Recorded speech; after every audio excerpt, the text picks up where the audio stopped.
Yes, okay. We are here live from Blacktown Football Park. My name is Mark.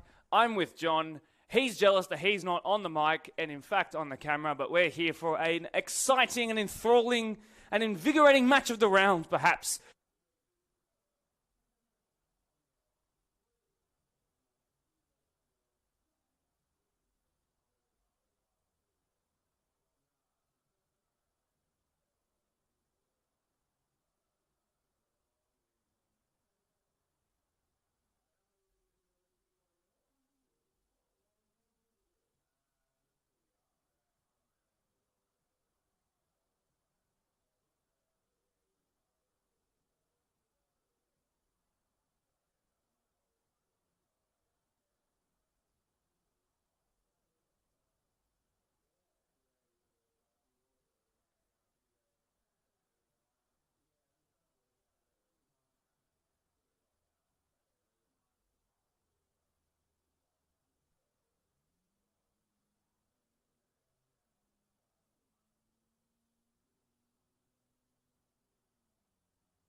Second audio check as the wind and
Tonight is a night where the best players from as far as East Street through Lidcombe, Boundary Road at the top of Hills and Schofields Roads at the bottom, Carlisle Avenue through Mount Druitt and the greater Blacktown area will heed the rain and conditions, heed two of the best teams in this district doing battle at this sacred footballing field. For tonight is not a night for the faint of heart, for tonight is not a night for the kinda sorta. Tonight is a night where those with a winner's attitude will prevail above any tactic or plan. It's Quakers Hill Juniors and it's Marayong Football Club.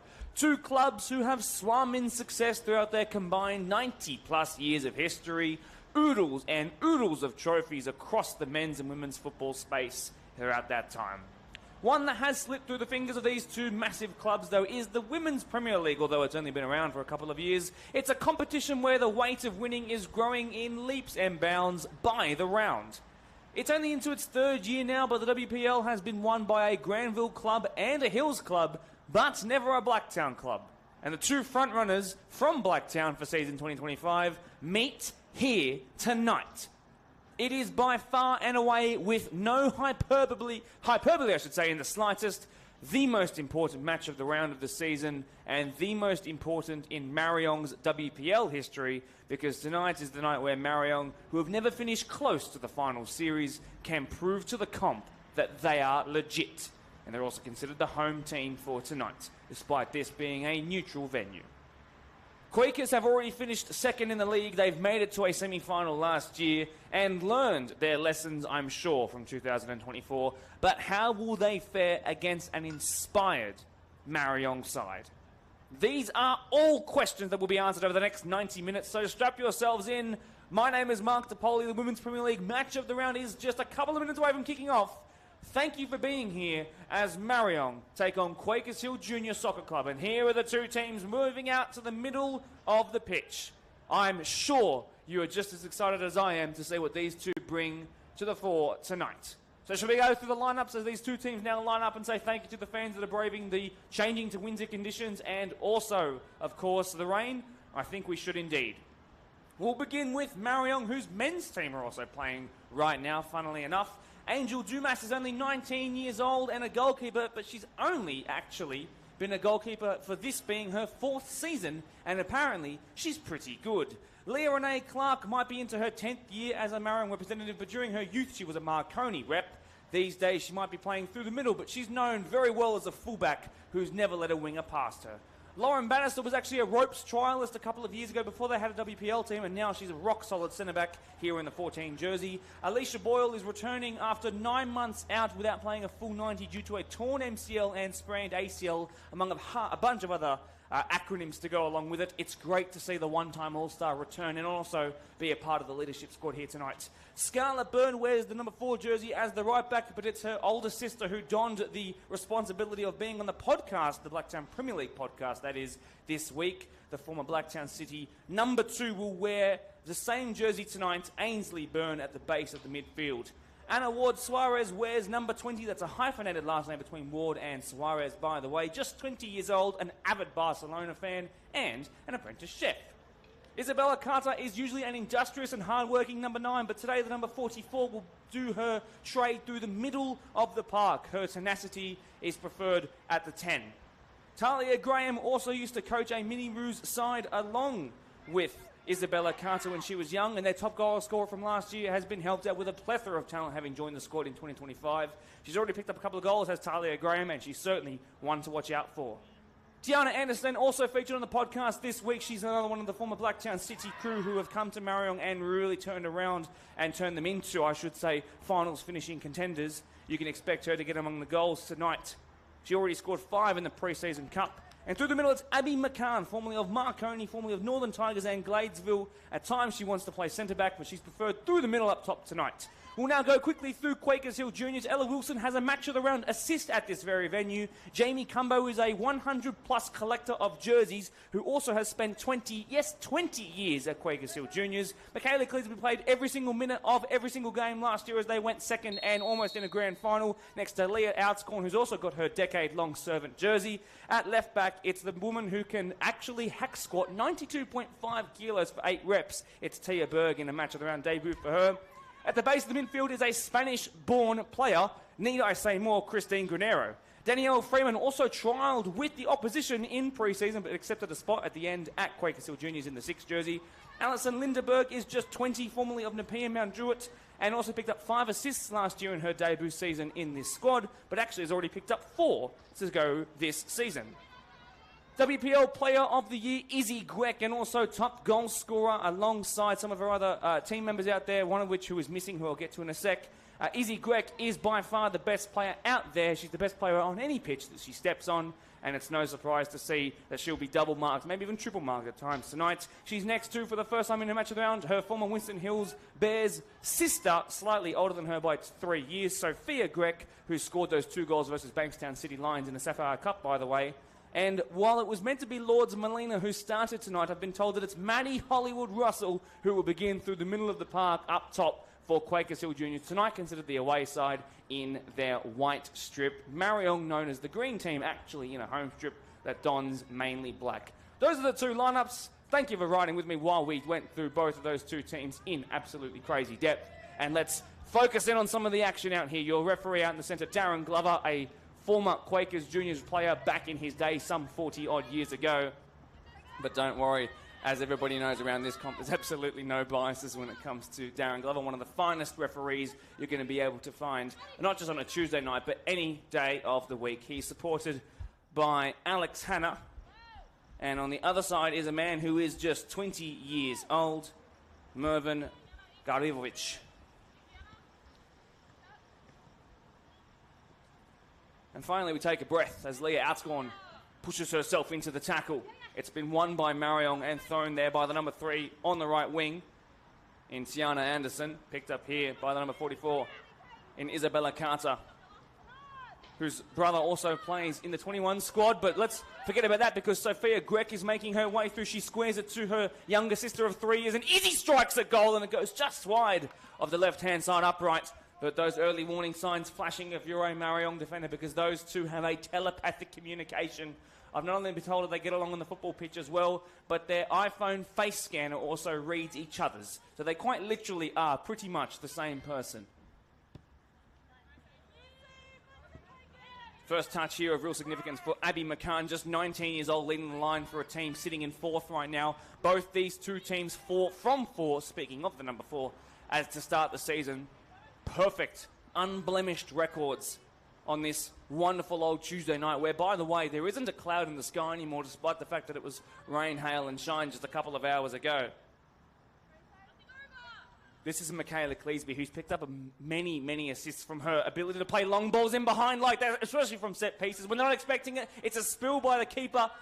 Gweck is there to pick it up. It was smacked that goal by Maddie Hollywood Russell, but she hit the deck hard. It's come back out here to Tiana Anderson of Marayong. They're trying to make some triangles in the middle of the park with Anna Ward-Soares. Tussling for the ball, I think, was Bannister for Marayong. This will be picked up here by Bella Carter, the 2nd most forward player on the pitch so far. Talia Graham will be tasked with coming up against Jamie Cumbo, who bleeds green and white. No, it's not a medical condition. It's her 20-year stint at this club. Turned by Berg, but straight into danger. There is Downey Anderson, formerly of Blacktown City, and that almost crept between the hands and the 2 knees of Ella Wilson, but the 20-year-old goalkeeper did really well. And this is why she has a match of the round assist to her name, because she can play one out of the hands like that, although it was really, really well dealt with by the captain of Marayong, Leah Renee Clark. Alicia Boyle in the 6th jersey actually usually plays as a centre-back, but preferred out wide to the right tonight. Her ability to snuff out that of the attackers needed against the likes of the Gwecks. Living dangerously, Quakers Hill Juniors, but Outscorn is able to recycle it, sends it forward, slightly offside. Was Sophia Gweck. A reminder, if you're just tuning in for the first time, or you've just switched your stream on tonight on this Tuesday where you need your footballing fix, don't forget to minimise your screen and press the like button if you appreciate what Hills, Granville and Blacktown put together with these match of the round games, as well as the players were going into a ton of effort to make sure that they're here primed and ready. Outscored, just 20 years old, needs to be careful here. Not a great shot of experience, but McCann was there. And McCann had her shot blocked. Anderson looking to pick this one up. It will just be a throw in. But Quakers Juniors have survived a scare. Marayong have also survived a scare. And it's a very, very interesting start to this game. And it's going to be end to end, I'm sure, throughout. Leah, Renee, Clark and Sophia Grech coming together there. Berg, that's better from her, but straight into the midriff of Christine Granero. But the Spanish-born diminutive midfielder cuts that out well at the second time of asking. Got her feet mixed up a little bit here, but fortuitously comes here to Hollywood Russell. But Leah Clark stood in the way, but now she'll have to deal with the second phase. Sophia Grech looks up and sees options through the centre of the park, tries to split those two. In the end, Marayong able to recycle it because Ainsley Byrne was right there. But then it's picked up here by Freeman. A little touch off the left boot of Leah Clark has ended up back at the feet of the goalkeeper who should have picked that one up. Her coach, Naji El Kazi, who is an all-star representative coach, by the way, is incensed by that decision. This comes out here to Berg on the halfway line. Near side here picked up by Anderson. Two former MPL2 representatives coming together there, although they never played at the same club. Really well dealt with by the number 23, sitting at left back for Quakers in Tia Berg. McCann, who is the striker, has come out wide to pick this up. She'll win this back though. Now she enters the box and outscored was there. Never having played at rep level has Leah outscored, but she's able to match it with some of the best in the competition. She always has been able to. And as she now enters her early 20s, she will only continue to blossom and develop as a really tidy young defender. So it will be Marayong's near side corner to be delivered by the number 11 Talia Graham. Formerly of Parklea, so she's a local Blacktown girl, has played at Hills United as well. That ball's gone towards the penalty spot. Unable to get a shot off first time. At the second time of asking, though. And it was Tiana Anderson who sent it harmlessly wide to the right of the goalkeeper, to the left of the upright. And there have been chances aplenty already. And inside 10 minutes of this one, it's already been what you could consider action-packed. There are certainly goals in this one. Both of these two teams have started the season from just their first 4 games with extraordinarily high goal difference figures on the table. We'll come to that in a second. Picked up here by McCann, who is a really physical striker, so we've been told. Has scored in scored 2 goals in a youth grand final, I should say, by the way. Picked up 8 goals in 6 games in that pre-season cup that Marayong toppled other WPL teams in, including Holroyd, by the way, en route to the grand final. She's already picked up 6 in the league. So her goal tally reads 14 in just 10 games so far. Abby McCann, just 19 years old. Let's hope we keep the talent like that in this comp. They can become local club legends, as we've seen so commonly in other local rep competitions, particularly on the men's side. We'd love to see it transfer that culture into the women's side as well. Alicia Boyle is someone who embodies what it means to be a Blacktown representative. In that moment, that deflected pass, it seemed, went out for just a goal kick.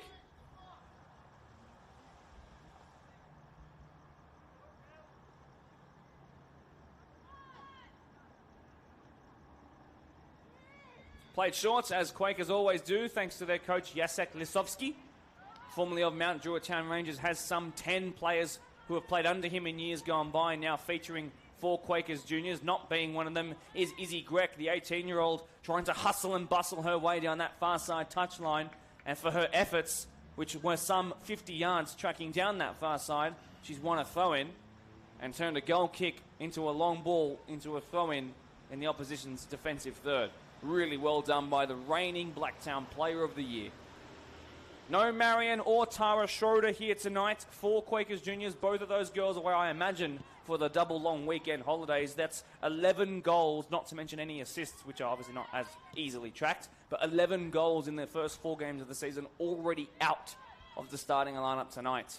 That's a big, big loss for those Quakers Juniors girls wearing white and green tonight. I'm sure they're tuning in, watching right now. Massive, massive loss. Of course, Marion Schroeder, who has scored 8 of those 11, has already won a local Golden Boot and local Player of the Year. A turn by Grech and a save for Angel Dumas. 2 very young goalkeepers starting between the sticks of both teams. Not the greatest kick out in the world if you're looking for distance, but absolutely perfect if you're looking for Tiana Anderson. And the number 3 wearing right winger will send this forward to Isabella Carter, whose touch let her down in that moment there. Really lovely turn, I think, by Lindeberg.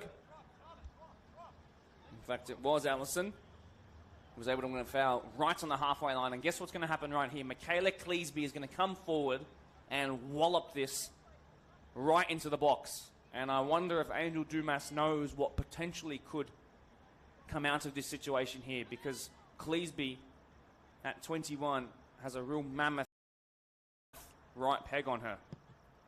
An example being shown right here. It's been allowed, I thought it was going to say, it's allowed to bounce on the half, or I should say, oh my God, my words, on the 18-yard box. In the end, it didn't eventuate. It was a good clearance, I think, by Alicia Boyle. We've lost the ball into the grandstand. That might never come back. Tia Berg here.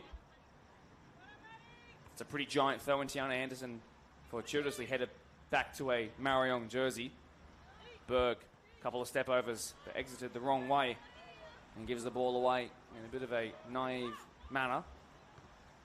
Nice touch by Ward Soares, but the 20-year-old wearing 20 gives it away. In behind, this is Sophia Grech this time.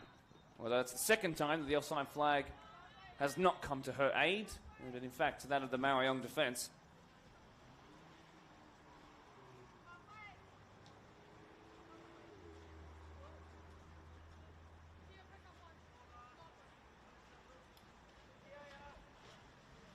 Bunch of other matches happening around the grounds right now as well. Kellyville Colts in a Kellyville derby against United. Norwest versus Ponds, which could be fun as well. Holroyd Rangers versus Rouse Hill Rams. You'd imagine Holroyd are the favourite there. Castle Hill United will go to Patterson Reserve to play Quakers Tigers. And Ropes Crossing will play Parkley in another all Blacktown affair. Midweek games giving clubs around these parts heaps and heaps of fun. Sent out wide by Danielle Freeman, but given away. But at the second time of asking, she did well to recover, and they'll be very appreciative of her efforts there, I'm sure. Grech now tries to find older sister Sophia as the rain comes down here. I lied to you a couple of minutes ago. Sophia Grech tries to scoop it over the goalkeeper, and she's done so successfully. How on earth, on her weaker left foot, did she just hook that over the goalkeeper and into the back of the match of the round net? Well, she was the top goal scorer for Winston Hills before she took a year off. Now she's back at the club where she began her footballing story, and in her debut match of the round in green and white, just on 13 minutes, the number 12, the 21-year-old, has picked up another match of the round goal, and what a stretch of 7 days it is for Sophia Grech. 2 goals, including the winner against Bankstown City Lions, and now the goal to open a match of the round here tonight. What a week for Sophia Grech, who has just pummeled Quakers Juniors into a deserved lead. And the rain really coming down now. Lucky thing for the players is that there is absolutely no wind. So it is coming straight down onto them.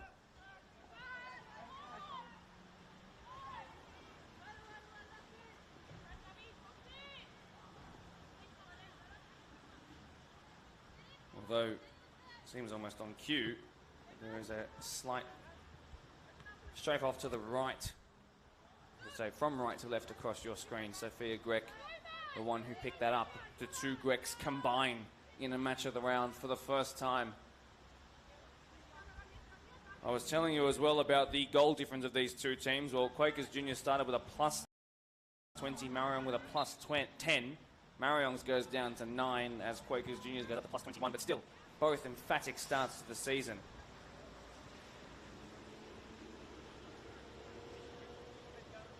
And the one issue, I think, for Marayong is that their defence hasn't quite proved impenetrable just yet. That means they've conceded a goal in all but one of their games so far.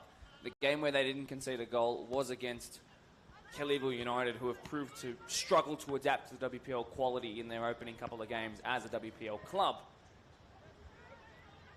So they do concede on average a goal a game, but they do score plenty as well. Let's see what Izzy Grek can do in response to her sister putting their side in front.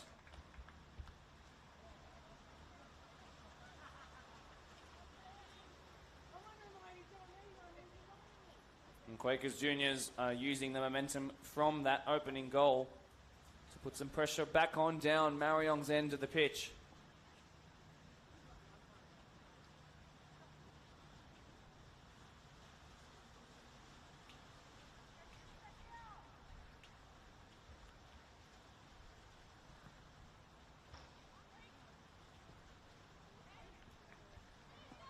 Square pass and cleared.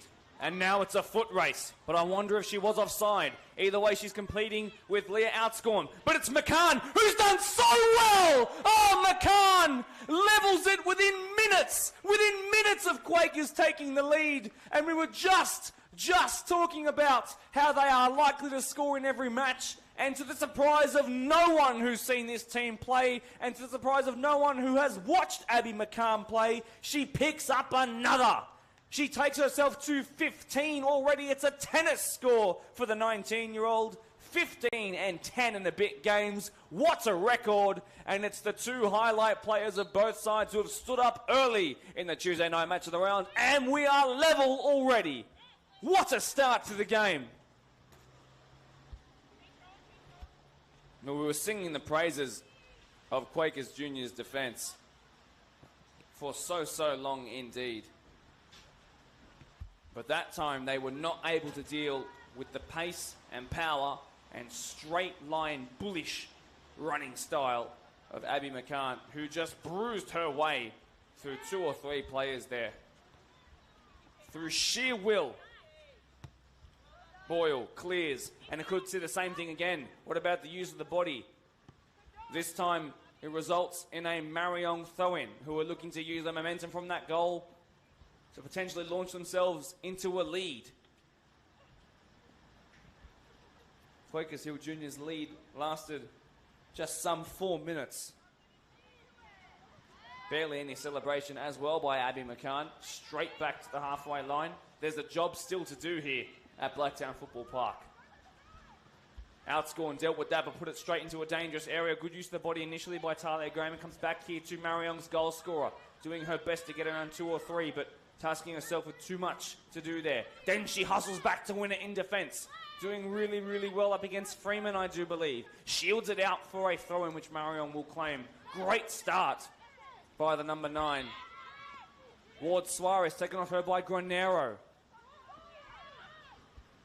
Lindeberg tried to feed it in behind with that incisive pass. Grek was lurking, taken off of her, I believe, by Bannister. Picked up here by Outscorn. Momentum out of the attack for just a moment, but it comes here to Tia Berg, who can launch something. And Leah Clark read that really well in the end.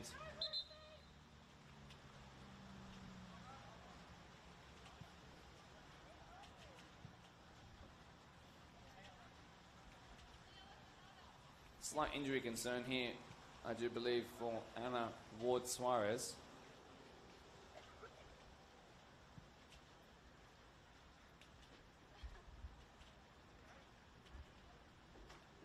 Who pre-game was tasked with saving 2 stray cats here at Blacktown Football Park. And she did a darn good job of it too.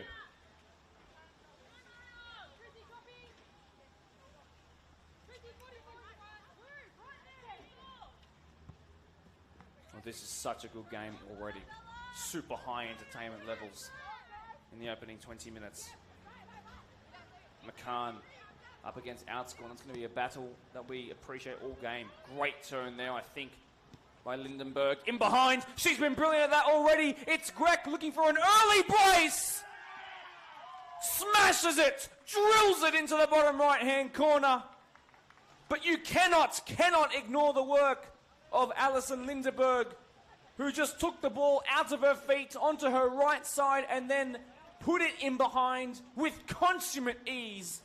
Such is the quality and the experience at rep level of this Quakers Juniors team. You cannot give their best players that kind of space. Whether it's the assister or the finisher, Greg has a double.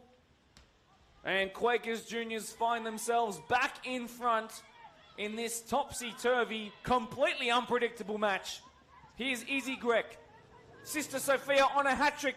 Now she tries to turn provider. It's been won in the air by Quakers and sent all the way back through to the goalkeeper, Dumas.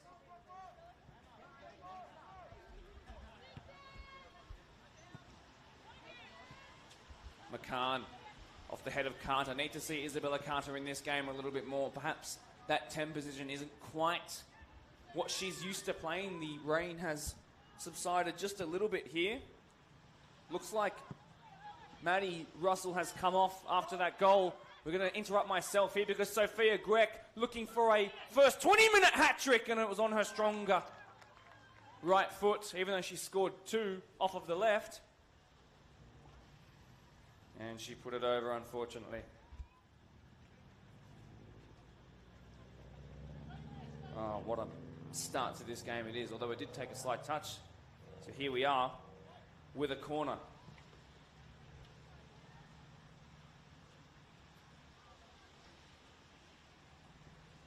And with the rain next to gone, how might that impact the next couple of minutes of play? One hand raised, the outswinger to be delivered in.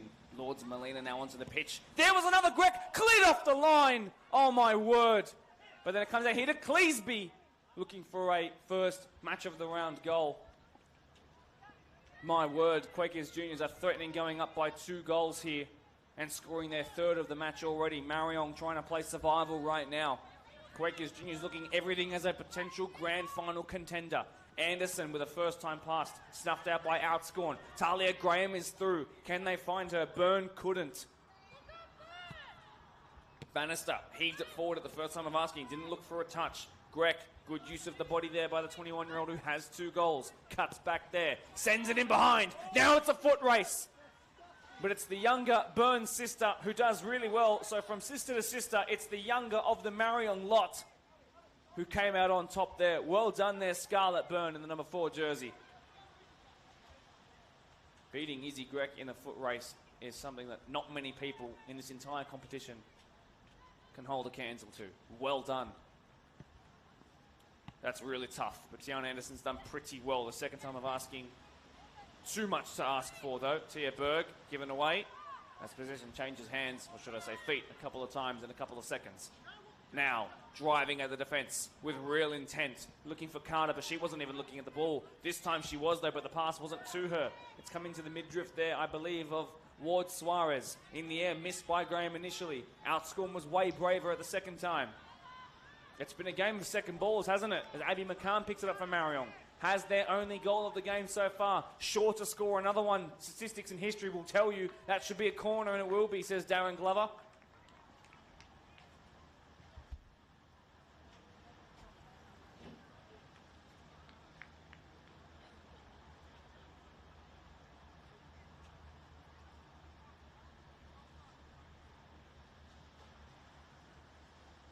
So this time an in-swinger to be delivered by Marayong.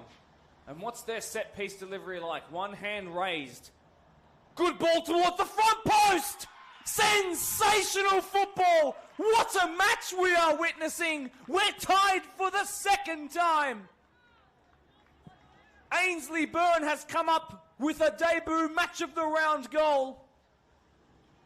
Struck so sweetly towards that front post and headed home with real conviction. And this game lights into life despite the rain once again.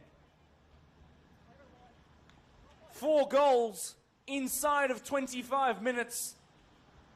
This is the kind of football where you just cannot explain proceedings at all. Last week's match of the round had 6 inside the first half. We're on course to break that right here.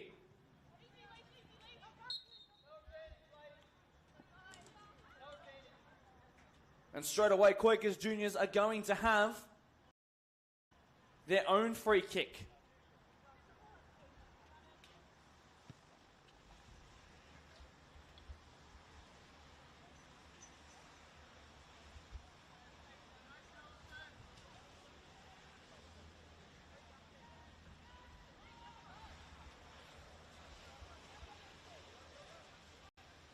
Dangerous, because Michaela Cleesby could either hit it or loop it. She's hit it towards goal.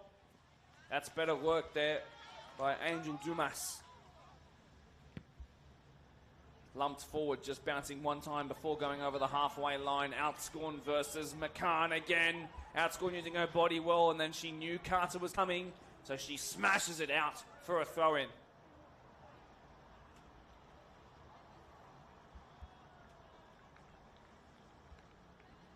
Four goals.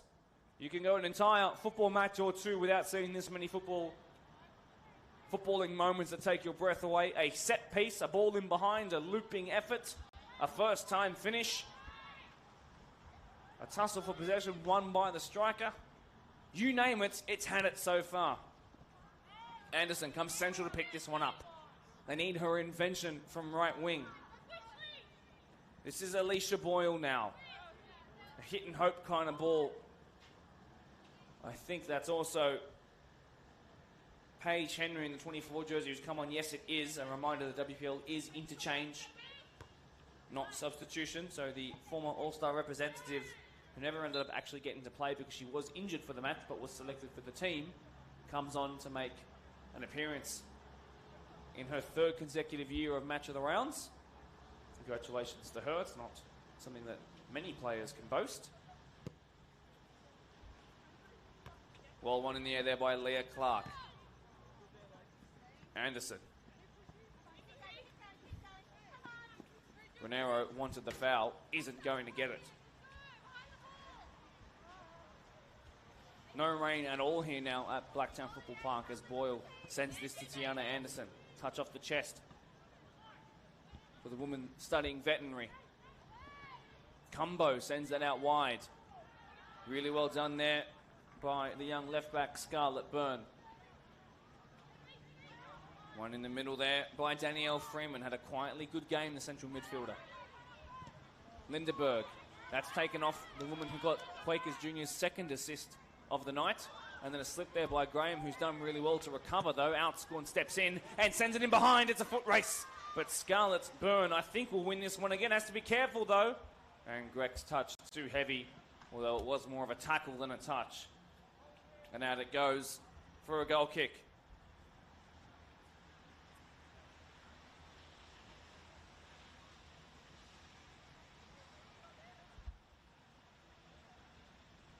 So almost at the 1/3 mark of the game now, and 4 goals already to talk to you about. If we had a halftime show, we'd be plenty busy, that's for sure. Paige Henry usually plays down the left-hand channel of Marayong's defence or midfield. Instead preferred through the middle, it seems, for the time being. It is Quakers Juniors who are technically down on numbers here tonight, as Lourdes Molina, who arrived late to the game, by the way, is still adjusting to the speed of it, it seems. Hasn't really got her touch just yet, the 20-year-old, but of Argentinian descent, and finally playing at a team where she's allowed to play as a striker, having last year played as a Rams defender. I'm sure we'll adjust to the speed of the game quickly. Cumbo trying to hold off 2. It hasn't worked, but the ball in was easy for Ella Wilson, who should have picked it up. Nonsensical to not there. Was there a handball there? Not going to be called. McCann battered to the ground. Nothing of it, says Darren Glover. You can come to expect that, girls. Some would argue the best style of refereeing in this district. And you would be wise to agree.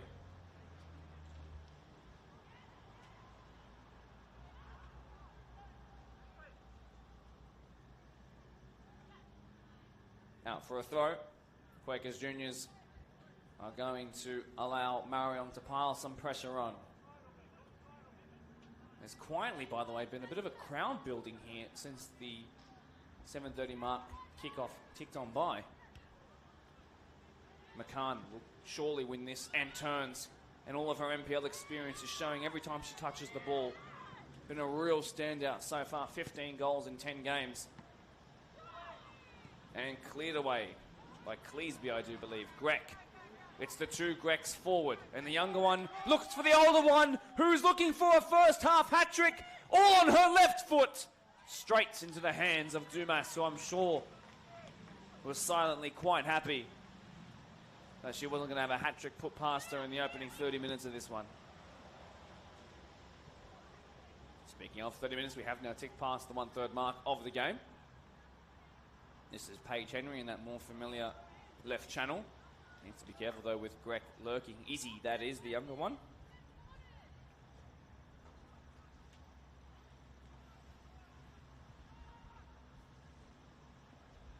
So to those of you who are watching, of course, you have the ability to leave a chat in the live chat section, considering that there's been 4 goals scored in the opening 30 minutes. What do you think the score of this one will be come the end of 90? My prediction is 5-5. Why not? Give us an all-timer, girls.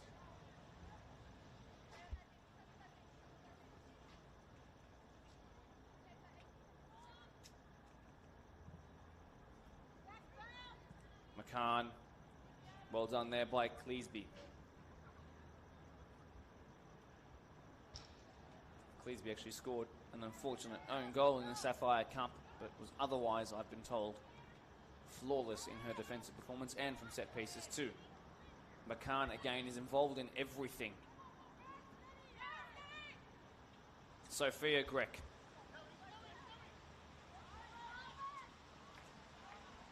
Izzy Grek has kept that through her own tenacity and strikes at goal. Forces a save at the near post by Dumas. Looks like they've identified that front post as a section where they can aim for and potentially catch the keeper lacking.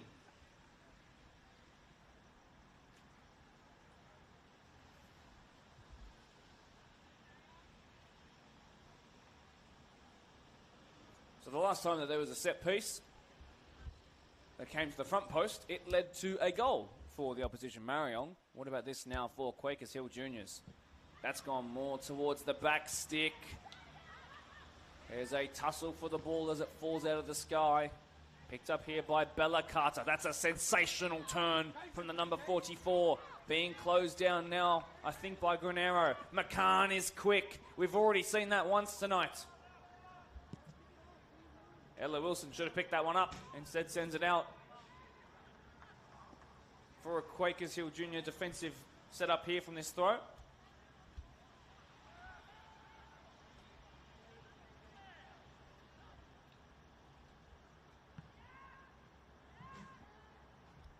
Consecutive throw-ins.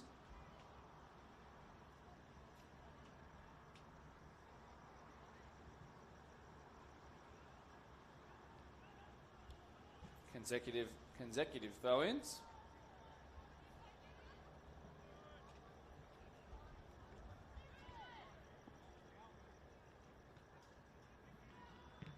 And sent away.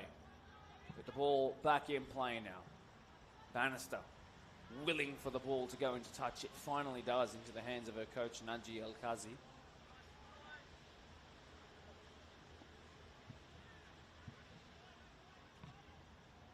Another throw for Marayong to make some yardage as we switch to golf terminology. Well, it was left unintentionally, but it might work out really well, I think, for Carter. Taken off her, though, by Granero, who always at least puts in a 7 out of 10 performance for Quakers Hill Juniors. An experienced player at the base of midfield, formerly of Park Lee, by the way, Christine Granero, and Glenwood Redbacks. So she's a local of Blacktown. Lovely work to find Boyle, who crosses the halfway line. Only played 15 minutes in round 1. Now in round 5, she's come a long, long way on her injury recovery journey. MCL, ACL strain, some patella damage, some ankle ligament damage as well. Tasked it right back. Chance, really good chance. Didn't get enough behind it. Ainsley Byrne, I do believe. Sent away by Ella Wilson. That is a mammoth boot she has behind her. Scarlett Byrne trying to deal with Izzy Grech, and the 18-year-old from Quakers Juniors has done really, really well. Strong and quick. Opts to go back because Scarlett has done really well on that ball. Looked overhit from the start, and it was overhit in the end. And in a game that is absolutely flying by, there's just 10 minutes left in this first half. And they're going to go to the interchange bench. They only have 2 players on their Quakers Juniors. It began with Lourdes Molina and Madison Phillips, the latter of which I have not mentioned yet. She's just 18 years old, another one of the former Mount Druitt Rangers crew. I do believe that that's her out there in the number 4 jersey. Has already picked up 3 goals in her Women's Premier League career. And apparently is very, very scared of blue-tongue lizards. Good turn there by Sophia Grech. Cuts back. With her 2 goals, you have to say she's the standout of the 2 Grechs at the moment. The youngest Grech sibling also plays here at Blacktown Football Park for the Blacktown Spartans as well.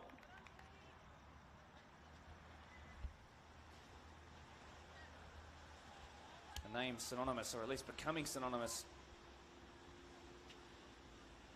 around these parts. Thoen Berg. Molina was there. It was cleared by Marayong's Bannister, though.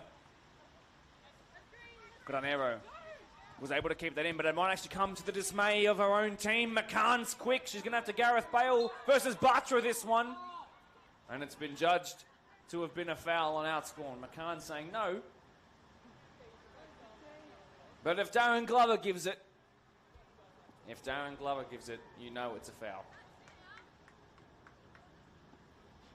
Might have actually hurt outscoring here. She's been forced off in a match of the round before after taking a knock. That was at Quakers Hill Juniors home ground, which is known as Quakers Park. Not to be on this occasion. A little dust off of the black beads, and she's back to her feet.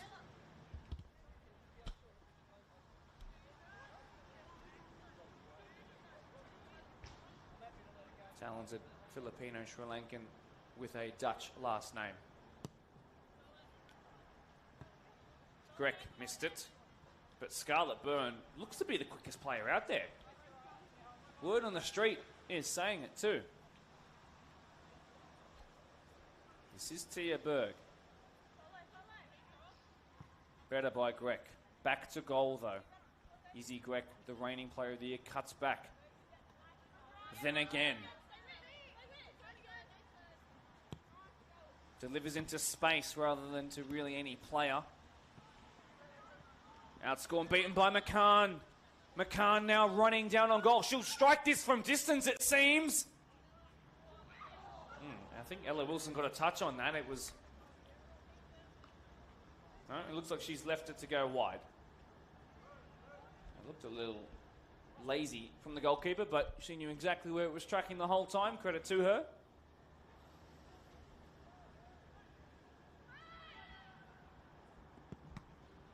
Oh, living very dangerously. And by the grace of the football gods, Ella Wilson's got away with that one. And let's see what it turns into now. Pressure cooking being put on the Quakers Juniors defence. Can they let the steam off now, perhaps? Marayong keeping that pressure on, though. Carter, how will she treat this ball out of the sky? Struck her left foot at it. Nothing to it, really. Missed it completely.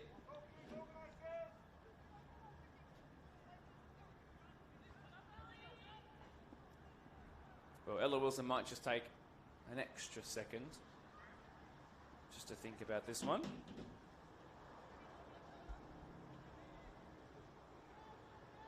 Plays it short.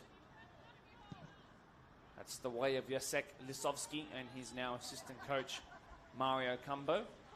The latter of those 2 men in the technical area, of course, the father of Jamie at right back.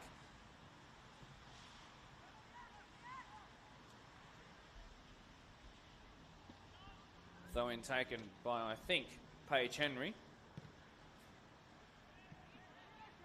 McCann wins it out of the sky again. This is the most recent goal scorer in a game that's really calmed down. Finally, you'd have to say.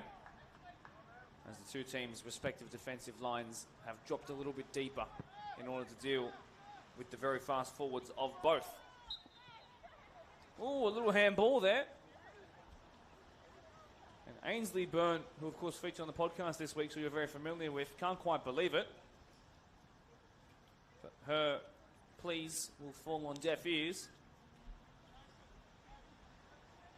And so here comes Michaela Cleesby, who is capable, with 5 minutes to go in this half, by the way, to those who haven't got their eye on the scoreboard, of doing something sensational from a distance like this. It is Cleesby, who does hit it at goal into the hands of a grateful goalkeeper. Although it might have hit her right in the chest before it hit her hands, and she's taking a second to deal with the fact that she's winded, and Darren Glover will allow her the time to deal with the pain that she's in.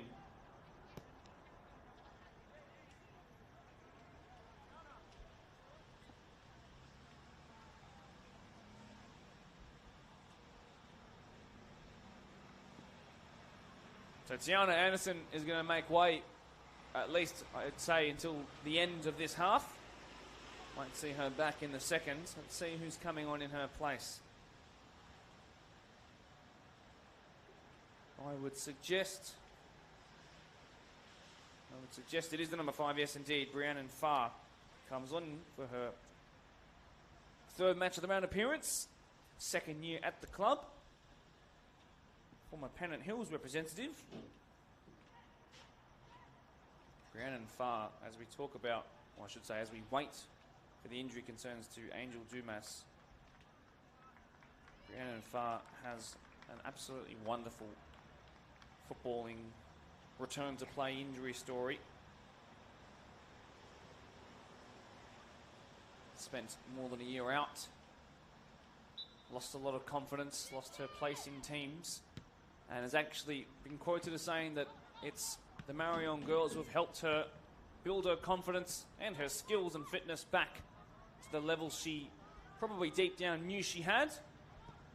And as she comes off the bench, let's see what the number 5 can do.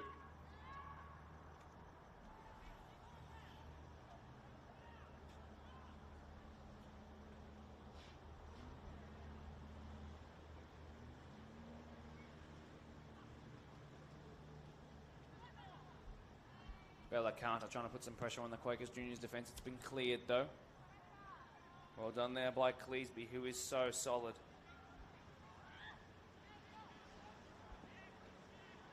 Long throw-in taken.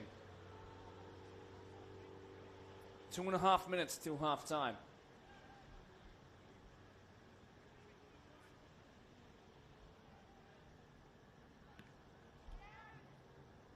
Well, the first 25 minutes of this game was enough to give you goosebumps on 4 different occasions. McCann is someone who delivered one of those moments. Since then, it has settled out and it's been much more of a tactical battle. I think both teams really struggled to set into the game defensively.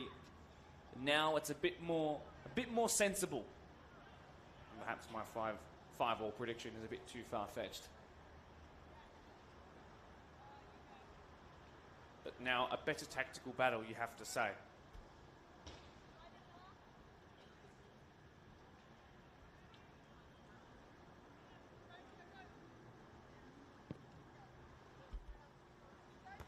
One in the air really well, commandingly, and she'll have to do it again here. Byrne.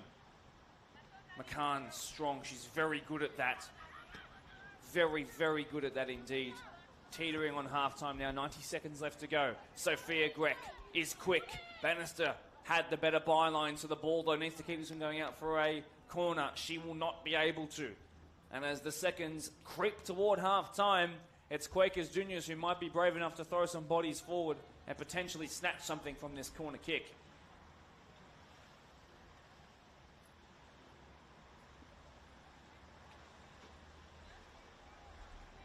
So it will be Sophia Grech, who has 2 goals to her name. What about an assist? Up in the air, the keeper should come for this one. It's been allowed to bounce. Lords Melina is there, and the 20-year-old has it taken off of her. Tia Berg, who actually works just down the road at Narragansett Reserve, is a gardener, by the way. But in that moment, got caught up in the weeds.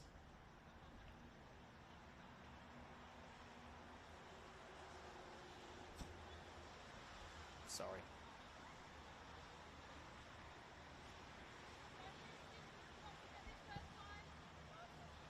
Melina, it's gone straight to her off the goal kick, but she was eventually able to get it under control, but she's been forced to run centrally here. Cutting back, Danielle Freeman, given away. Bit of a scuffed clearance, Brianna Farr now. This has taken her wide. Well done there by the recently subbed on Farr. Lovely work. Melina couldn't get her body in front of the ball. Well dealt with again. And I'm saying it again, Scarlett Byrne is not quietly, but quite loudly having a great game. And her raw pace is a real asset at the back against some quick players. What about in the 1v1 defending situation? Granero given away. This could be a big coming together here. Really well done by Jamie Cumbo, the 26-year-old. Freeman taken off her against the club that she trialled at the start of the year. Carter square, but that will bring about the halftime whistle. 45 seconds or so was added on. It has been a thrilling start to the Tuesday night midweek match of the round here in the Blacktown Hills and Granville Women's Premier League, which is tonight being contested by two Blacktown-based teams. Both of these two teams started 4 from 4 to begin the season. One of those teams is going to let that slip tonight. Who will it be, though? Right now, it's a point apiece. 2 goals to Sophia Grech. Addie McCann got one as well and has had a great performance before Ainsley Byrne in the number 2 jersey smacked her header home off the forehead. We'll be back in about 15 minutes or so. Don't go anywhere. Keep the sound on. We'll turn ours off on our end so you know exactly when we come back, because you'll hear these dulcet tones. See you then.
Good to go. Second half, just seconds away from being back underway here at Blacktown Football Park. In after we were given one of the most fruitful goal-scoring streaks, I'd have to say, of any match of the round in recent history, and certainly in the history of the WPL. Although you'd have to say that Kellyville versus Rouse Hill game on some 10 days ago was pretty much, if not even better. Although this one had a bit of a dynamic shift about halfway through that first half. And while I might be freezing for those girls out there, a lot of them shivering right now, the amount of fired up action that we got has to be spoken about, and probably will be for a long, long time. 2 goals for Sophia Grek, 1 for Abby McCann of Marayong, and then for Ainsley Byrne as well. Gave us 2 goals from each, and as we headed into the halftime sheds at a deadlocked 2-2. It has been a thrilling, thrilling first 45 minutes, and one can only possibly guess what those 2 coaches would have said at halftime. They would have been utterly thrilled with the goal-scoring output of their respective sides and utterly shocked at how they defended at times. But in saying that, they did fix themselves up at about the 25 to 30 point minute mark of the game.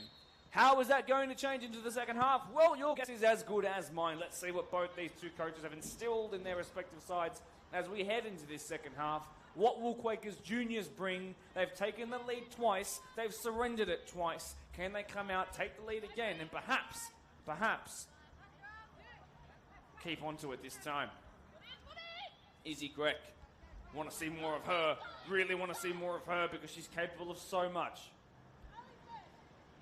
Wide she runs, and there's Scarlett Byrne once again. A bit of pressure could be applied if the Quakers Juniors girls decide to press in here. Lindeberg heads that out. Marayong will make 10 yards or so from the throw. Here is Scarlett Byrne. Teetering on the point of being a foul throw in there, I think, but it's just been allowed to play in. They'll keep another throw in possession now.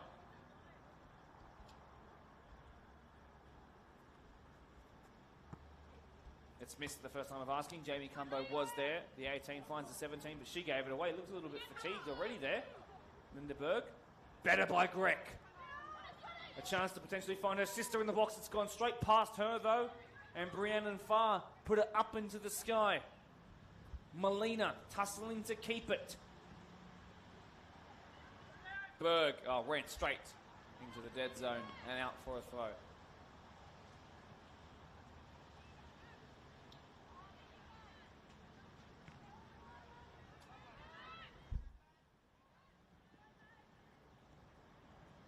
Marayong have also actually never won this fixture before. There have been 4 previous encounters, 3 wins for that of Quakers Juniors, 1 draw as well. Could you possibly guess as to what the scoreline was in that draw, by the way? Let me ruin it for you. 2-2 in the second game between these 2 of the inaugural season in 2023. Izzy Grek has also scored in every single game she's played against Marayong, so she's 2 from 2 so far. In fact, you could say she's 3 from 2 after a brace in the second game of last year where they beat Marayong 4-0. Olivia Todorovic, who's no longer with the squad, also picked up 2 handy goals that day. That being picked up 1 goal alongside Izzy Grek in a 3-0 win.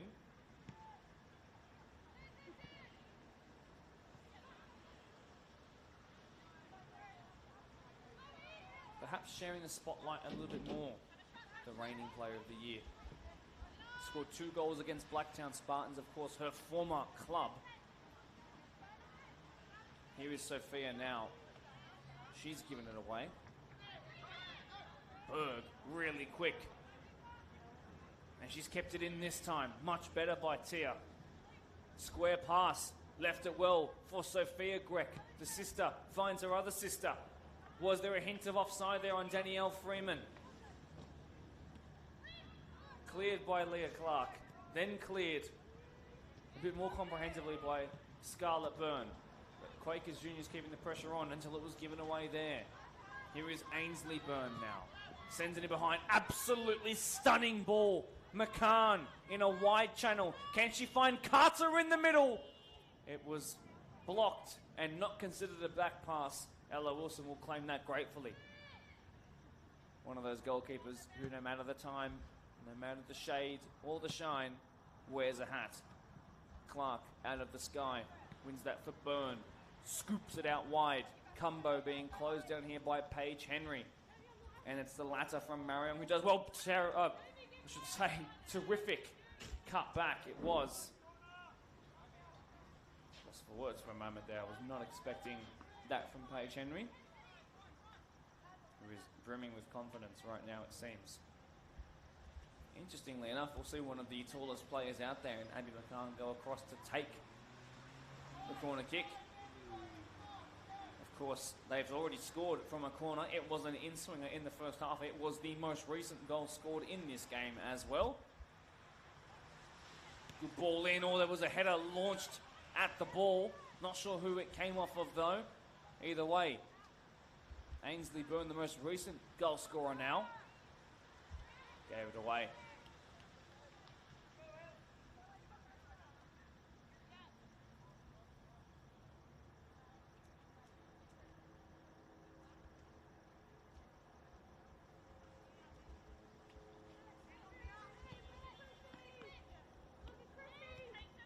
Lovely play out from the back. Clearly something very repeatedly rehearsed by Quakers juniors.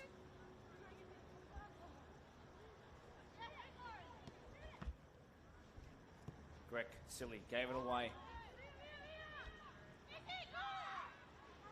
Looking for a runner in behind on Outscorn's left boot. In the end, she's played it simply to, I believe, that to be Maddie Phillips.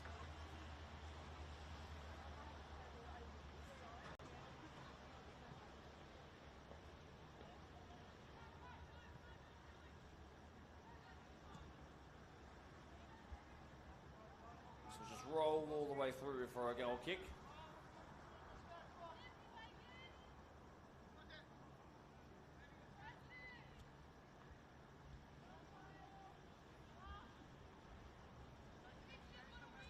Angel Dumas, in her debut match of the round, scoops it perfectly to Ainsley Byrne. Really well done in that touch out of the sky. This is really sensational play by Marayong out from the goal kick. And still they keep the ball. And still they go on. Brianna Farr in behind. McCann is there. As was Michaela Cleesby.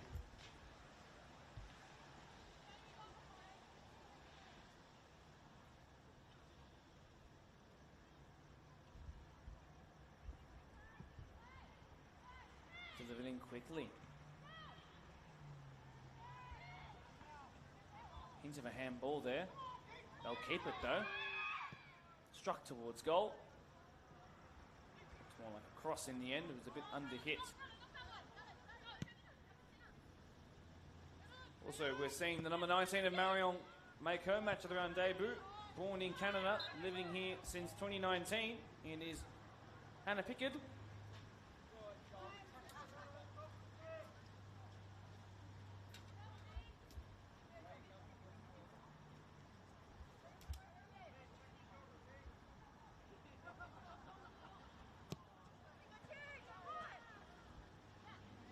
Here is the Canadian.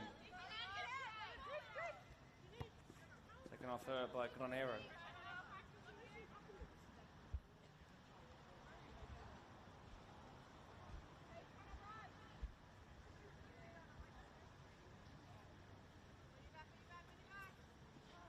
Thrown by the younger of the two Burns sisters. McCann trying to get past Cleesby. That's no easy feat, but she's very, very adept at using the body to roll past defenders. Left foot cut back, right foot delivery, stunning ball to Far! And it went over the bar. And the rain coming down once again as we've hit a cloud, it seems.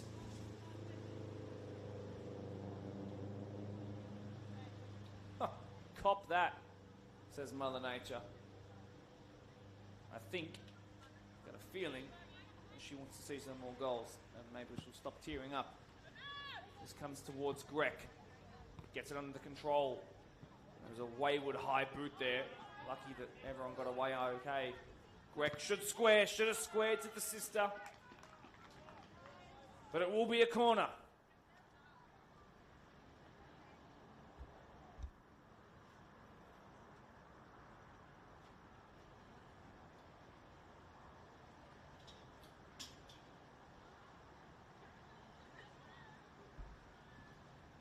Jamie Cumbo will come up from right back to take this one.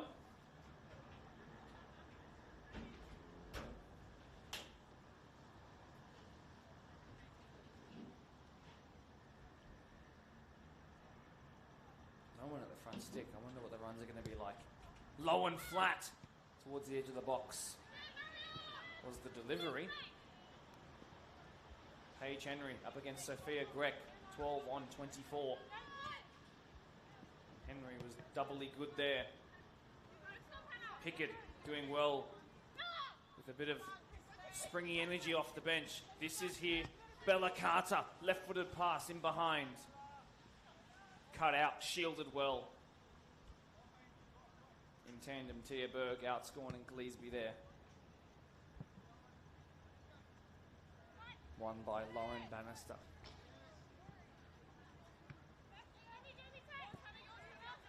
Cumbo with an option up the line to play. Won it by Pickett. Now there's Carter. Might she line one up from distance? It's Isabella Carter! Great hands. Really, really good goalkeeping there by Ella Wilson. Switched on in the rain. And now she'll boot this away. Straight up into the air. Henry wins it. Stabs it forward. Bella Carter again and just got it wrong there. And she might have even hurt herself with the shot. The 22-year-old.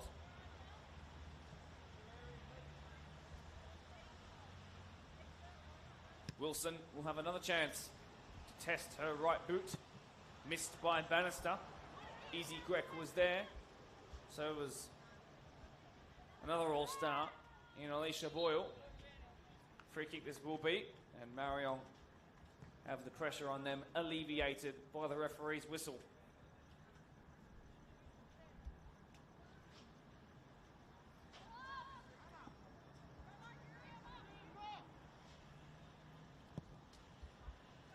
Sent forward. Almost would have bounced on the 18-yard box, I think. Handball not raised. Ball to hand, supposedly. You be the judge. Up the line. Rhiannon Farr to McCann. Brilliant turn. Brilliant ball into the box. Stunning football again from Marayong. It's taken them 57 minutes, but finally they lead in the game in this super, super important 6-pointer. And it was tucked home with ease. And Marayong hit the front. It is the Canadian international who has come up trumps in the early parts of the second half with the finish she couldn't possibly miss. And Marayong find themselves in front. But again, it is all about, you have to say all about, and not for the first time tonight, the work of the person on the end of the final ball. McCann with a great turn, show of pace, and the quick thinking decision making to deliver that ball in the box.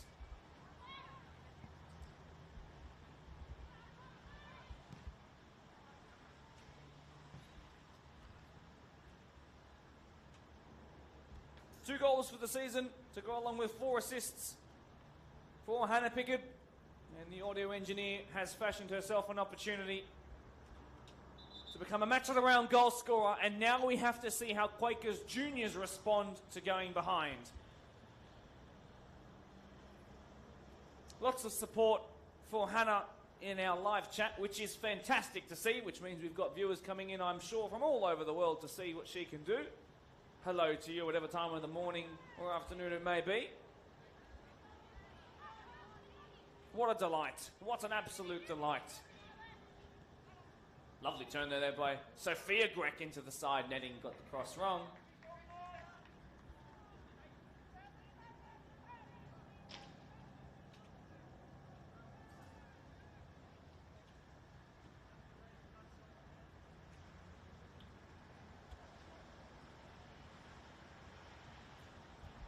Now, how might Marayong, on the contrary, deal with going up by a goal for the first time in this game? Might they sit a little deeper? Unlikely.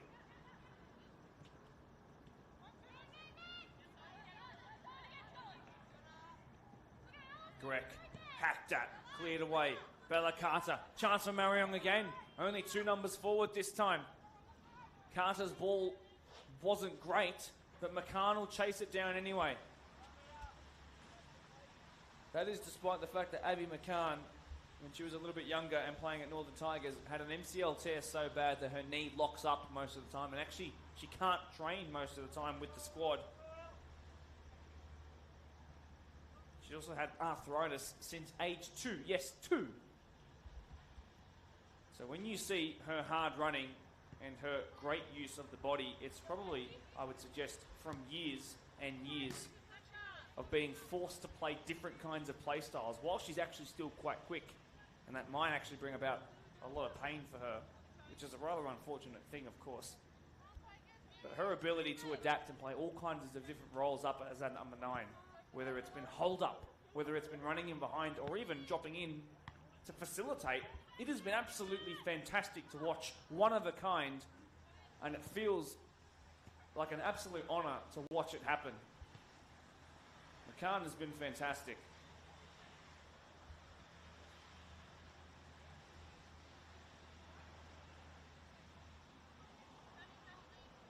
And just 19. Here she is. Might she find a second goal to go along with the first, and a stellar performance? Well, it nearly turned into an assist, an unintentional one. As Paige Henry, into her 5th year at the club, up through the club's 16s youth ranks, now 22 years old. Now a match of their own representative in 3 consecutive years, is one of the many, many feel-good stories out there on that pitch tonight for both sides. Even more support coming in for international goal scorer Hannah Pickett. McCann is here again up against Outscorn. Very, very rarely have I seen a player on more than one occasion get past young Leah Outscorn. Amy McCann can add herself to that list. It's been a great tussle between those two all game.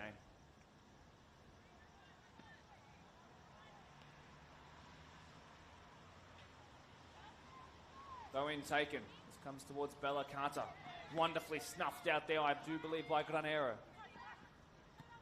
And a chance to see another foot race, but I think it should be the goalkeeper who wins it. Dumas, brilliant sweeper keeping.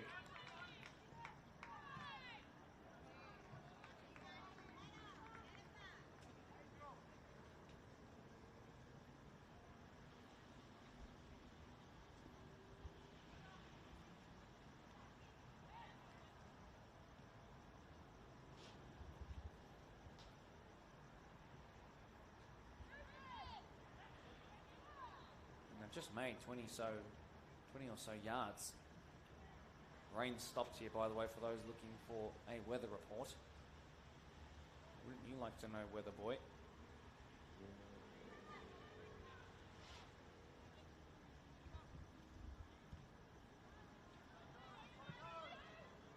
Chance for Izzy Greg.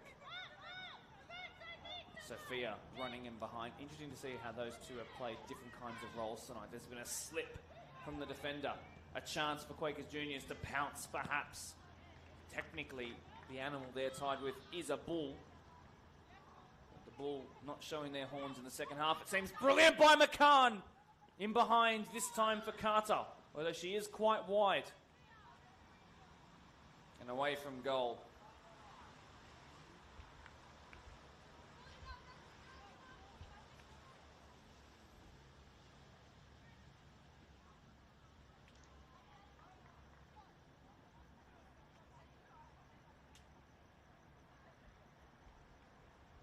Two-third mark of the game has been crossed. In fact, 63 minutes have been played so far. McCann puts it out for a very, very deep Quakers throw-in rather than just an easy goal kick. Smarts on display. Off the face there of Paige Henry, I do believe. Will that stay in? No, it's gone out into the Quakers Juniors technical area.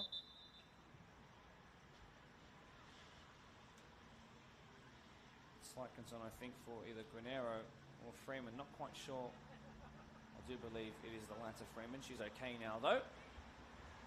It's a touch again, this time by Molina. Not sure if there's a relation to Nahuel.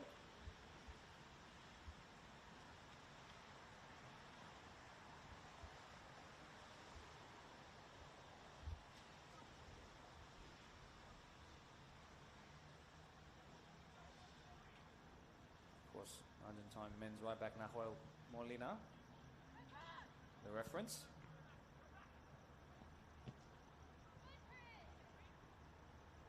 Izzy Greg dropping in deep to try and just use her raw ability to invigorate something.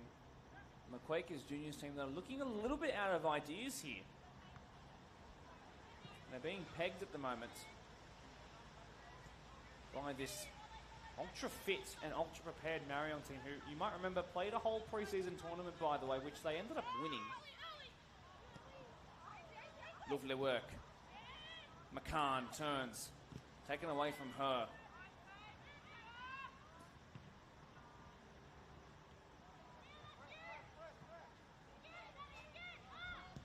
By the way, should mention as well that elsewhere in the Holroyd versus Rouse Hill Rams game, the 2023 and inaugural year premiers are actually up by 2 goals thanks to Rebecca Horgan, who I can only guess is a relative of that of Louise Horgan, who we've had on the podcast many times, Irish international representatives here in the Women's Premier League.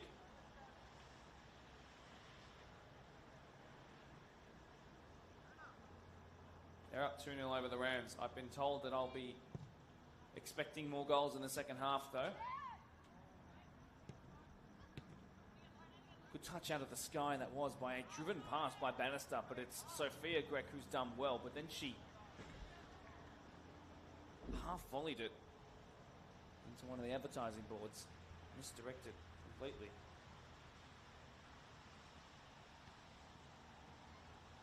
Unlike her.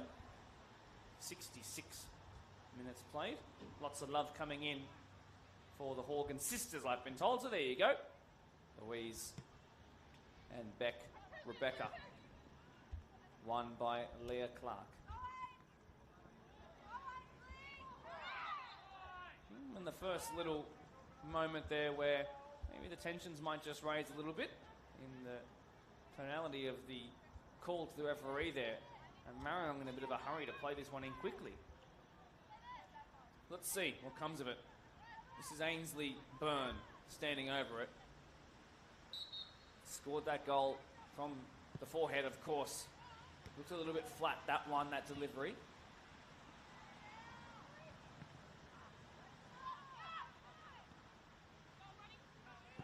Grech will get there first. Izzy, that is. And now it's a foot race, which she will win. She's in full flight. Here comes Scarlett Byrne, though, to close her down. And she's done so well again. And it brings about a round of applause from this great stadium, which I think is thoroughly deserved. Molina. Cleared away by Ainsley Byrne. Cumbo got that delivery wrong, unfortunately. Easy pickings. Angel Dumas, who is a babysitter by trade at 19 years old. And want to be nursing this 3-2 lead, I'm sure, in a second half clean sheet.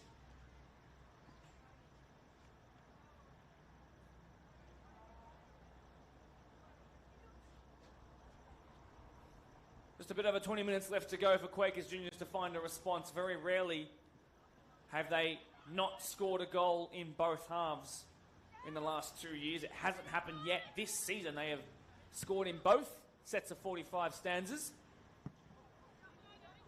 Molina out of the sky, but misdirected straight to Leah Renee Clark. In the middle of planning her own wedding at the moment. Congratulations to her and her partner.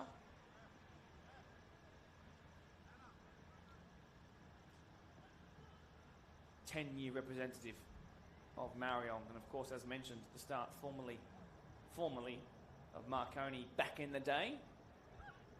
Off comes, so far, the winning goal scorer in Hannah Pickett. And back on comes the former Blacktown City representative,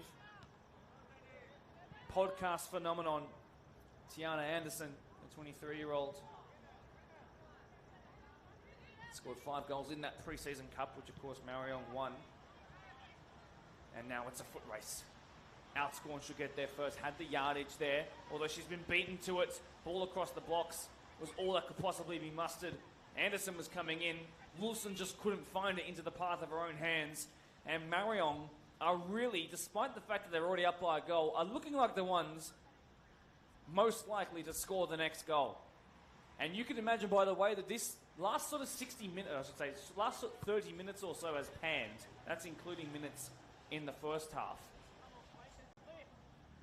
That if there was to be a second goal by Marayong to take their lead to a 2-goal lead, that the game would be over. They have sharpened up defensively in a manner that I've not seen them do in the history of the WPL. Wonderful work there as the two number 3s take each other on. Blacktown City versus Blacktown Spartans. That was the talk in the pre-game lead-up. Square pass here, struck towards goal. A bit of a nothing moment there by Linda Berg, who we know is capable of much more than that. This Quakers juniors team, I said it about 10 minutes ago, they're a little bit out of ideas. The last time I really watched them from first minute to last was when I covered a match around between them and the eventual premiers and champions of the grand final in Kellyville Colts last year, and they certainly pushed and heaved and ho in that game. This one they're not looking as solid. Not looking as solid. And I wonder, how can Jacek Lisowski and Mario Cumbo in that technical area come up with a change? He's coached most of these guys for a combined 100 years. So he knows them all pretty well. Grek in behind. Molina, a chance to shine if she gets there first. Well won and well read by Dumas.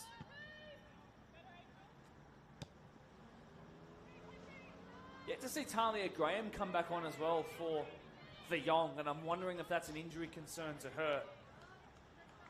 She is, of course, someone who in at least one of her career choices is on her feet quite a lot, so I can imagine why she is cautious at least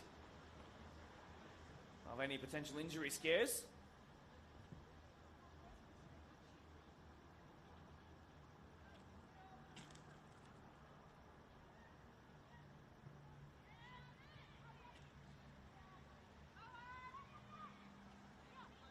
Strong work again. So good to watch.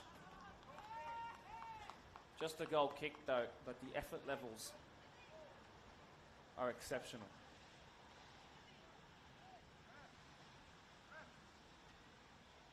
Looks like it's going to be Marayong who actually go to the sideline.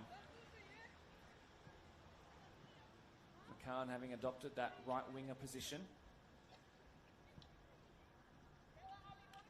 Off goes Paige Henry.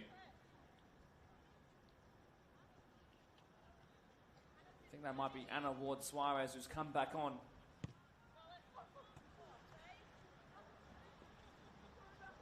One of her parents of Greek and Portuguese heritage, hence the Suarez. Spelled S-O-A-R-E-S. Not like Louis. Turned by Bella Carter. Scored a ton of goals already as a striker in the opening games of the season. Hasn't been as effective to her high standards today, but maybe with the free kick she's just won there, and with Abby McCann going over to take it, she's about to add an assist to her repertoire.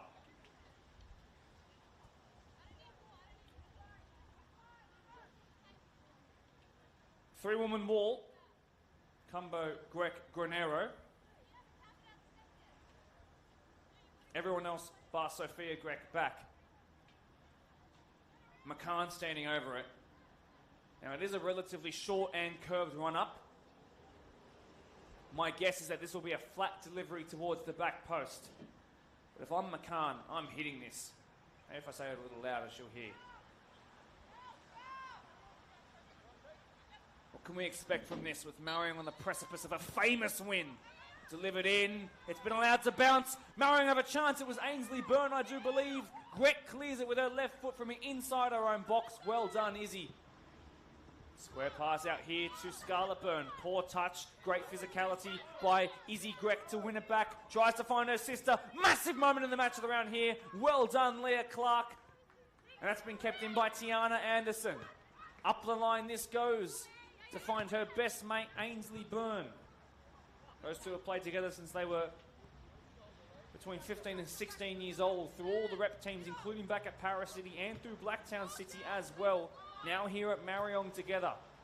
No wonder the connection is so good, although given away there right on cue as they tried to find each other again. Freeman hits the deck. Long throw taken by Cumbo. 20 years a servant of this club. Should have a statue built for her if they win the grand final this year. Of her, I should say. Ainsley Byrne. Call came from the centre of the park to pass it there. Ward Suarez taken off her. Freeman a fatigued contribution on the ball there.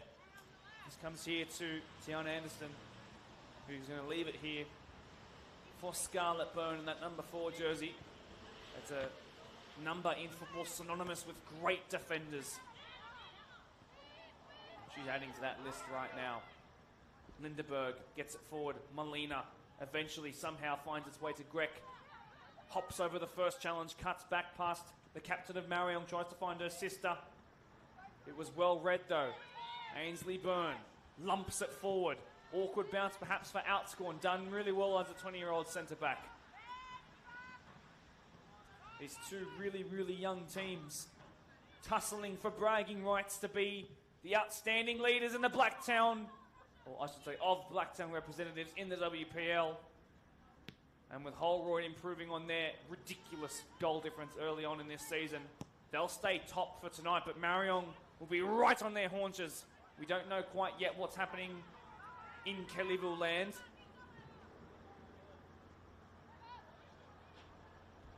So word on the streets is that while Rouse Hill Rams brought Holroyd within 1 goal, it was 2-1. It was D. King who came up with another Olympico goal. So the 2023 Premiership and Grand Final winners who made it to the Grand Final last year but didn't win it now are top of the table, and thanks to D. Styles King might just hold on to their first place as they head into the end of round 5. Holroyd on top, but Marayong are right along with them. Can they extend on their goal difference? McCann! Oh, if she'd have just got the body pass Outscorn there, it would have been exceptional. Outscorn concedes a throw, not a corner. Really, really well done.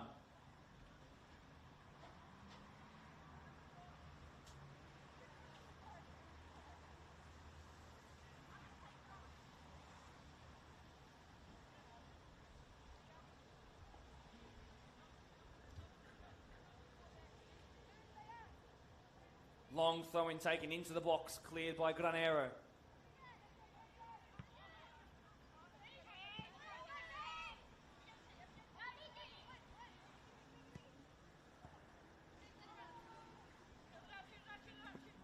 Seen out by Tiana Anderson.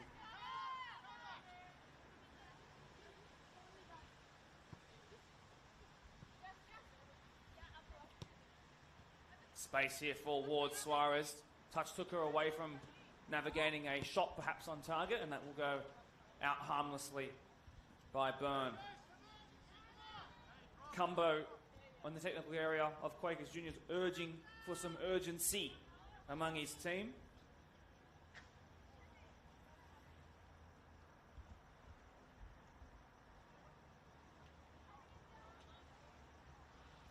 Quakers Hill Juniors are staring down the barrel of just their second defeat since 2023. They won every single game, not even draws, won every single game by the Kellyville match of the round as Grech puts that one wide of last year. And Marayong might just be about to have their most famous victory and their most hard-fought victory, I'd say, as well. in their WPL history. Quakers in unfamiliar territory with this playing staff, you have to say. Although, given away by Dumas. Cutting inside was Grek. It was well read.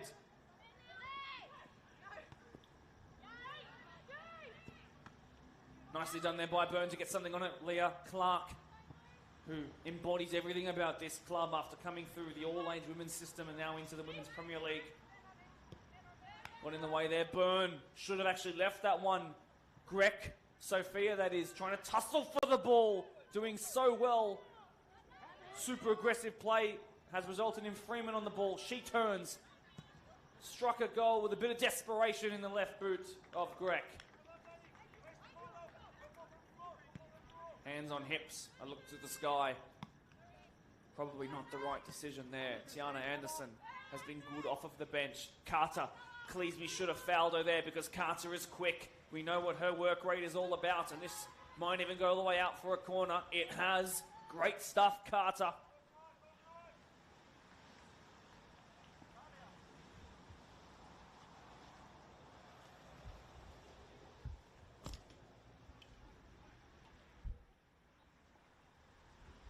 And Marayong now, with inside 10 minutes left to go, under no rush, under no illusion of needing to play to any kind of pace that they started this game with. One hand limply raised. Chance here! Oh, Byrne looked for a second goal. And in the end, it was a really good defensive header, but in the wrong box.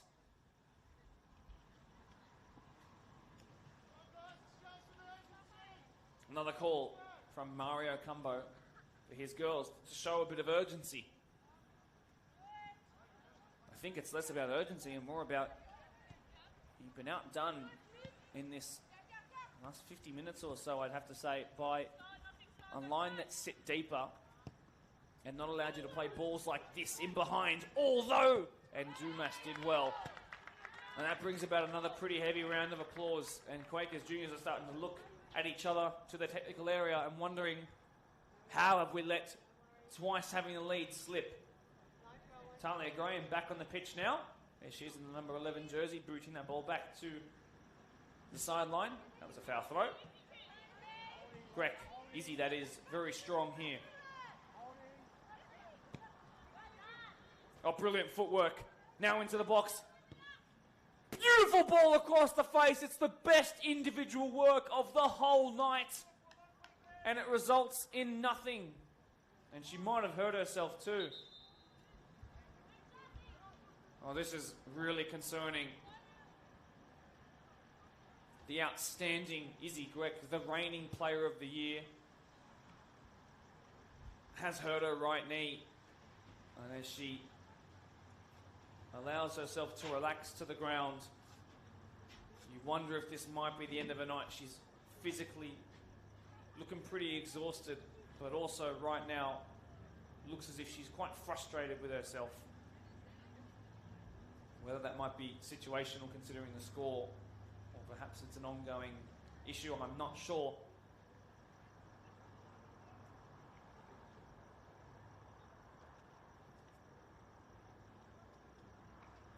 At least half the team has come here to huddle to see what their outstanding right winger is coping with. Of course, sister there as well. Going to try and help her to her feet here, and then is shrugged off. Right, so the player of the year, everyone release the gasp, is back to her feet, walking unaided.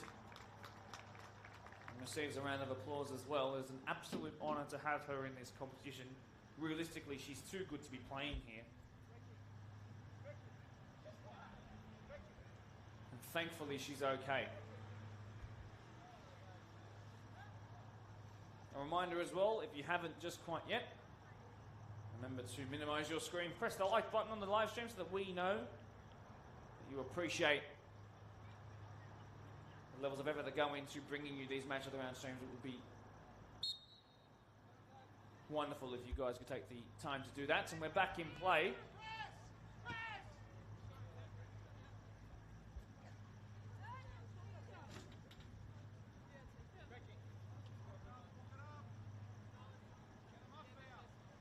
Luckily, we don't need to be so Greckless. We still have both of them on the pitch.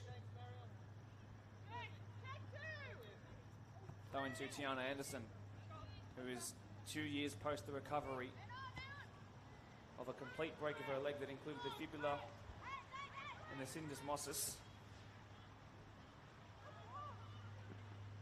Took her 12 months to recover before featuring one last season for Blacktown City. It included the 12 months of rehab, but 7 screws of plate and wiring.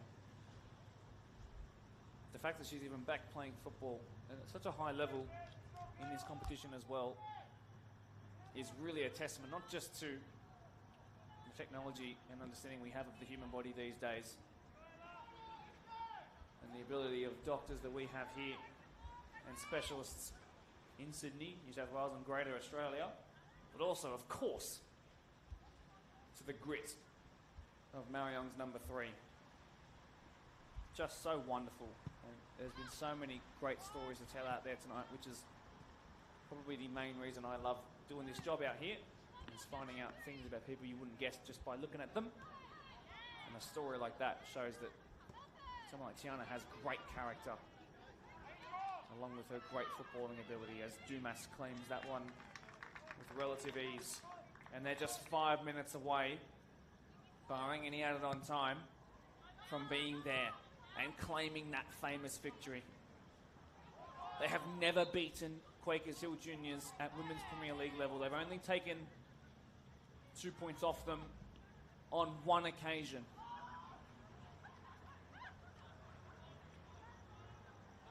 On the precipice of uncharted Marayong territory in the women's space. One of the most decorated clubs in Western Sydney, known for their Cotton Cup successes in the men's space. They are a club not shy from success. It is with the women's space where they have really knuckled down and tried to change their fortunes. And maybe this is the playing lot that will do just that. But they need to defend this corner. It is from this corner and this angle from which they actually gained their second goal. They need to defend this one, though. They'll have to defend it for a second time now. Sophia Grech, the older of the two Grech sisters, will come across to take this one again. Scored 2 goals off of her left, delivering with her right. That's a better ball. A testing ball punched over by Dumas. We've seen goalkeepers at all levels struggle when it lands right there. It was an exceptionally well delivered ball. And now Cumbo will have to run in quickly to take this one. The seconds ticking away, 3 to go now. Maybe a minute or so to add on, considering injury time. Marayong are almost there. Quakers staring down the barrel of our first defeat in 18 months. Ball up into the sky, headed away.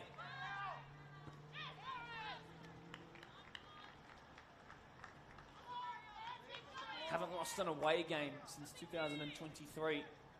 Have lost 1 game since then. Marayong step a little bit higher to deal with this one. Goalkeeper a little bit off her line. Throw-in taken. Anderson was there. Well done, Tiana. Throw-in taken again by Cumbo. Not the greatest touch out of the sky, but Izzy Grech trying to muscle her way back into it. Ball will bounce awkwardly. Freeman will shield. Bella Carter was there. Freeman wins it back again. Here is Abby McCann.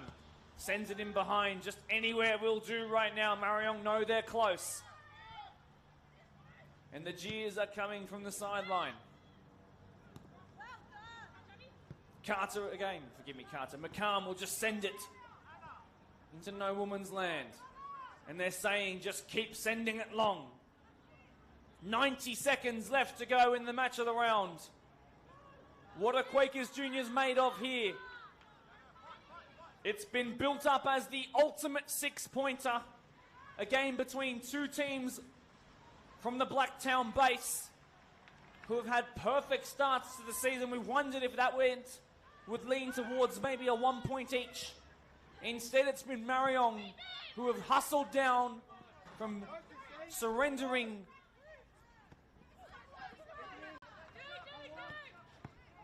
equality twice and have finally earned their lead. 60 seconds left to go. Sit in deep and hold on for all money's worth. Clark sent away. A little haphazardly though. Freeman. Ooh, free kick, some 23 yards or so from goal. This will be it. Hold your breath. Are we about to see parity being restored for not just the third time in this game, but in the final seconds of it too?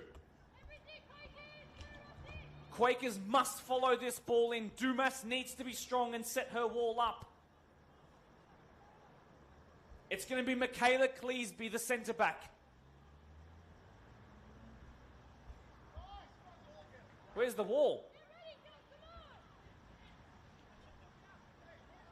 Where's the wall? Marayong, where is your wall? Oh my gosh.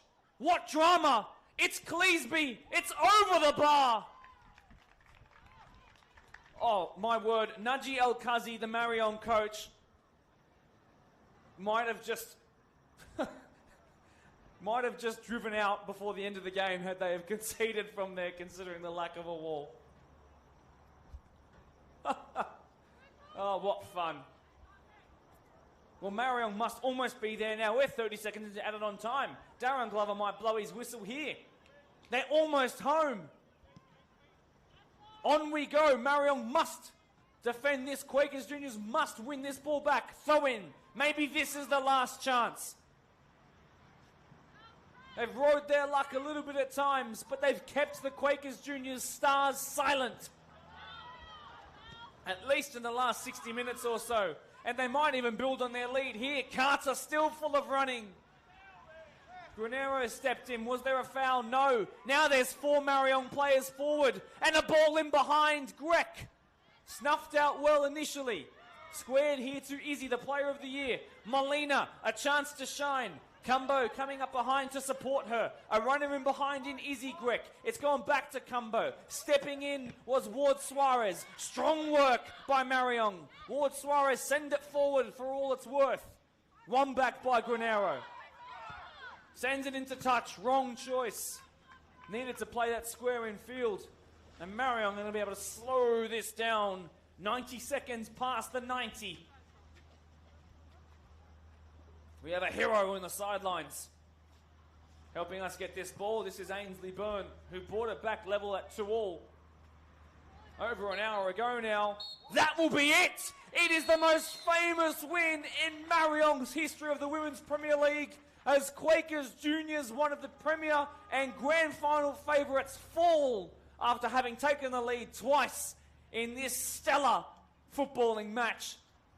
5 goals, 4 of them came in the opening 25 minutes, but it's the final goal that proved the most significant. The winner scored by the Canadian international, Hannah Pickard, who came on for 20 minutes or so, scored her goal, and then was never seen again. What a cameo it was. My word, it feels like a long time ago when Sophia Grek opened the scoring, when defences were a whole lot more open than this. Then you might remember the brilliant Abby McCann, who might just be the player of the match in my opinion, who made it 1-1. Grek then got her second one. It was provided so well by Lindenberg, you might remember, before it was in fact Ainsley Byrne who nodded home with real ferocity. But it wasn't until deeper into the second half, on the 55-minute mark or so, when it was the match winner, the Canadian international Pickard, who could not miss from a couple of yards out. And that is how this match of the round ends, and that is how this ultimate 6-pointer ends, and that is how Quakers Juniors' 4-game winning start to the season snaps undone, and that is how Marayong end up going 5 from 5. What a game it has been, as Marayong and Holroyd, and potentially Kellyville as well, but we don't know, hold on to their equal top spot right now. Well, take a breath. Thank you very much for being in here on a Tuesday night that has delivered all the thrills and spills and wet and wild fun that we wanted. My name is Mark DePoli. Really do appreciate you being here, and we'll see you next time.